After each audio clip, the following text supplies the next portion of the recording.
قرآن پاک میں اللہ تعالیٰ پارہ نمبر 2 سورۃ البقرہ میں فرماتا ہے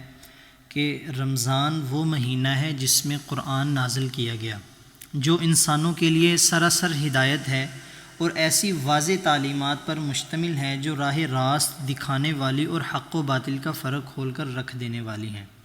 لہٰذا اب سے جو شخص اس مہینے کو پائے اس کو لازم ہے کہ اس پورے مہینے کے روزے رکھے،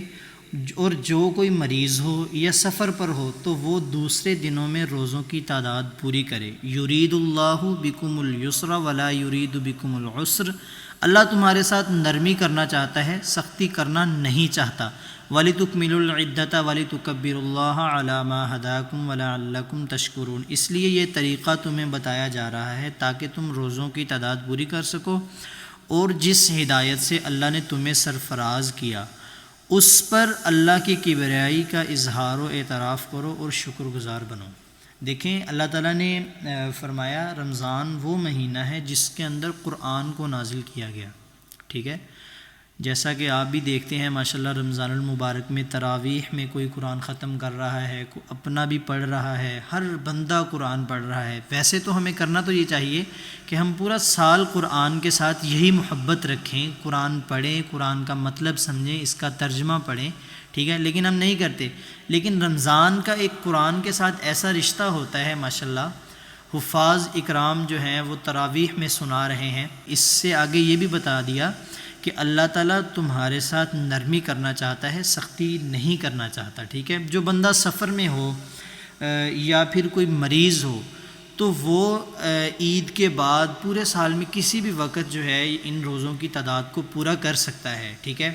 تو اللہ تعالیٰ ہمیں اس بات پر عمل کرنے کی توفیق عطا فرمائے۔ تو یہاں پر مجھے ایک بات یاد آئی ایک مرتبہ ایسا ہوا کہ صحابہ کرام رضوان اللہ علیہم اجمعین مسجد میں بیٹھے ہوئے تھے، تو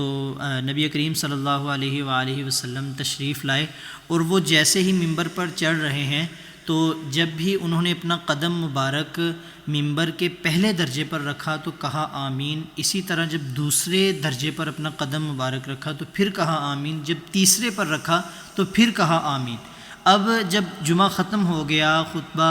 ختم ہوا، تو صحابہ اکرام رضوان اللہ علیہم اجمعین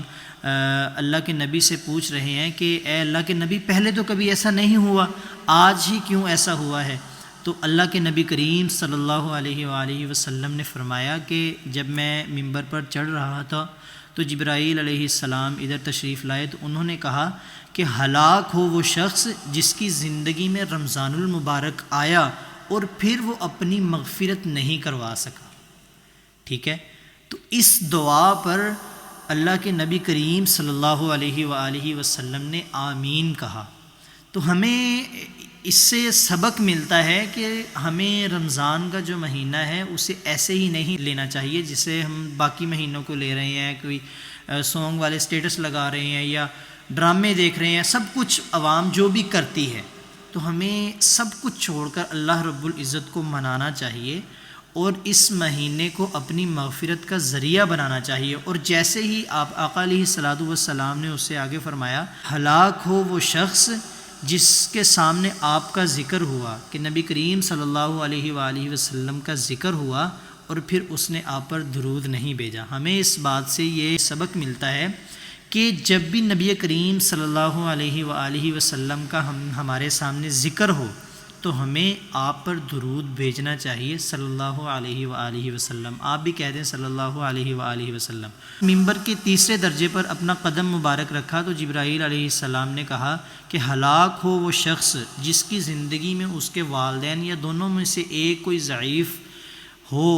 اس کی زندگی میں ہو، لیکن وہ اس کی خدمت کر کے، ان کی خدمت کر کے اپنی مغفرت نہ کروا لے، ٹھیک ہے۔ ہمیں اپنے والدین کی خدمت کرنی چاہیے، ان کو تنگ بالکل نہیں کرنا چاہیے، تو یہ بھی ہماری مغفرت کا ذریعہ بن سکتے ہیں۔ اور میں نے ایک بات آپ سے اور کرنی تھی کہ رمضان المبارک میں اس طرح ہوتا ہے کہ ہم عبادت کرتے ہیں ایک اپنے خود کو ٹارگٹ دیتے ہیں کہ ہم نے جی روزانہ کے 15 پارے پڑھنے ہیں یا 10 پڑھنے ہیں، ہم نے روزانہ کے 100 نوافل پڑھنے ہیں یا اتنی تسبیح کرنی ہے، اس طرح کرنا ہے. جیسے ہی رمضان شروع ہوتا ہے تو ہم کرنا شروع کر دیتے ہیں، لیکن جیسے 7واں روزہ آیا یا 15واں یا جس طرح بھی کیا ہوا، مہمان گھر پہ آ گئے یا کوئی بھی اس طرح کا مسئلہ بن گیا تو ہم سے وہ ہماری عبادت رہ گئی. اب ہم جذباتی ہو رہے ہیں، ہم بچوں کو مار رہے ہیں، اپنی بیوی کے ساتھ نہیں ٹھیک، گھر والوں کے ساتھ نہیں ٹھیک، والدین کے ساتھ نہیں ٹھیک، تو یہ عمل جو ہے آپ کی نیکیوں کو ختم کرے گا. تو اس لیے جتنا ہو سکے، ٹھیک ہے، بہت خوشی کی بات ہے کہ آپ روزانہ قرآن کے 10 پارے پڑھیں یا روزانہ ایک قرآن ختم کریں، لیکن آپ سے اگر رہ جاتی ہے کوئی کسی بھی دینی مسائل کی وجہ سے تو پھر اس سے پریشان ہونے کی ضرورت نہیں ہے. ہمیں اللہ رب العزت کا شکر ادا کرنا چاہیے اور خود کو ٹھیک ٹھاک رکھنا چاہیے. اس طرح جذباتی ہونا یا بچوں کو مارنا، اللہ تعالیٰ عمل کرنے کی توفیق عطا فرمائے.